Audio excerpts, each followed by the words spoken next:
Guys, আজকে পেঁয়াজু বানানোর জন্য পেঁয়াজুটা আমি সুন্দর করে মাখিয়ে নিলাম পেঁয়াজ কাঁচামরিচ দিয়ে। এখানে হাঁসের মাংস দিয়ে চিতাই খাবো, চিতাইগুলো সুন্দর করে বানিয়ে নিয়েছি। এখন আমি কাঁচামরিচটা সুন্দর করে কেটে নিচ্ছি।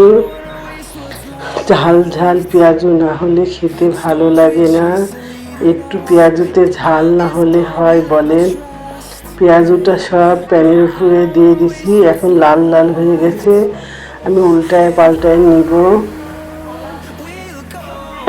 আমার পেঁয়াজুটা খুব খেতে ভালো লাগে। আজকে অনেক বৃষ্টি, আর বৃষ্টির দিনে বিকেলে যদি এই পেঁয়াজুটা ভেজে খাওয়া যায় তো অনেক মজা লাগে, তাই না বন্ধুরা? অনেক সুন্দর খেতে, যে কি মজা হয়েছে আপনাদের বোঝাতে পারবো না। পেঁয়াজুটা সেই সুন্দর হয়েছে। আমি 3 রকমের ডাউল ইউজ করছি, মসুরের ডাউল, খেসারির ডাউল, ছোলার ডাউল, তার সাথে চালের গুঁড়া, সবগুলা মিশিয়ে নিয়েছি, দিয়ে ব্লেন্ডার করে নিয়েছি।